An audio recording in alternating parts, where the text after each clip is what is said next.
Whilst many Americans were celebrating Christmas and wishing goodwill towards man, peace on earth, Republican presidential candidate Marco Rubio was arming himself to act as his family's last line of defense against criminals and, of course, potential ISIS perpetrators. Let's take a look at the video and then discuss it. In fact, if ISIS were to visit us or our communities at any moment, the last line of defense between ISIS and my family is the ability that I have to protect my family from them or from a criminal or anyone else that seeks to do us harm. Millions of Americans feel that way.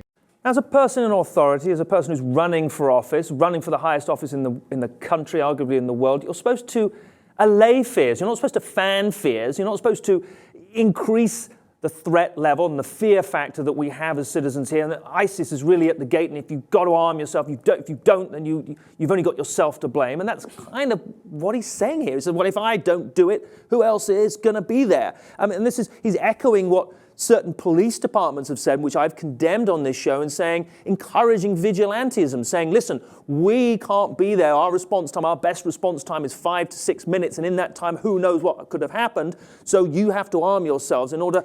Elliot, it's so troubling. Okay, so I get that your knickers are in a bunch over this. I got it. But here's my question. It's a little bit. I think I'll try and take the patronizing. I'll try and ignore the patronizing moment. Let me just take this one point at a time here. The problem that I'm having, so he's armed himself to fight terrorists. Does he mean like jihadi terrorists? Yes. Or home intruders? Or both. Both. Well, both. It's non-discriminatory. The Smith & Wesson. So he's taking his hawkish foreign policy to the home front, and he's going to fight them at home instead of abroad. At least he's not advocating any more invasion. So it's this whole misconception of the good guy with the gun can stop these mass shootings and can be an effective defense or an effective deterrent.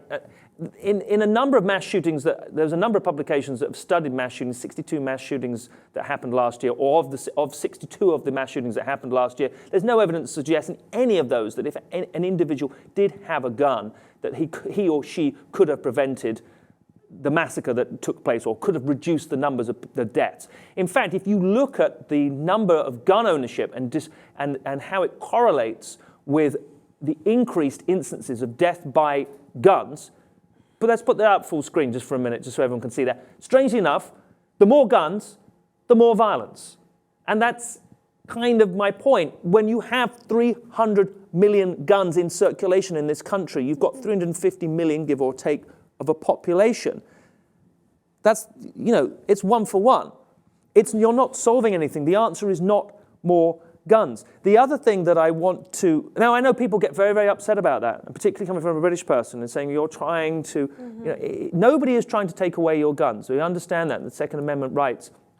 He reiterated, Marco Rubio reiterated once again this fallacy that the president is currently trying to take away people's guns by initiating these executive actions, by having these policies whereby closing off some of these gun purchasing loopholes. Again, that is a fantasy. And none of those impacted on Marco Rubio's decision to buy a gun because he did so legally. And so nobody is trying to do that, but it's just this myth that they seek to perpetuate. The other thing that I find particularly troubling is the fact that Marco Rubio is supposedly the moderate in the Republican race. He's not been seen as a moderate. He's been seen as a hawkish neocon since he entered. That's absolutely not correct, my friend. He's seen as somebody who is very hawkish in terms of foreign policy. He's a classic neocon. His positions are straight in line with the neocon agenda. That's absolutely... He's never been seen as a moderate. It's not surprising that he would be a gun-toting Second Amendment rights person. I mean, given the fact that he's from Florida. Well, when he was in favor of a form of legalization for immigrants in particular, his position there, he was seen as a more moderate to somebody like a Ted Cruz. He's since changed his position and flip-flopped on immigration, you're right. He is pro-life.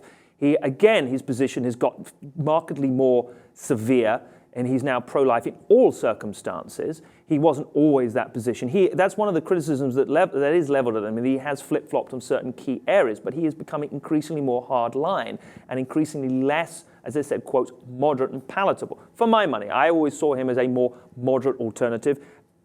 I agree to disagree with you on that, but as I said, the reality is with pronouncements such as this and arming himself and getting ready for the barbarians at the gates, it just indicates to me that how far right and how extreme even the more palatable candidates within the Republican race are. And it's it's just troubling, and the fact that Marco Rubio is seen as potentially is going to be the real candidate to emerge from once Trump and Cruz have knocked themselves out, if that in fact happens.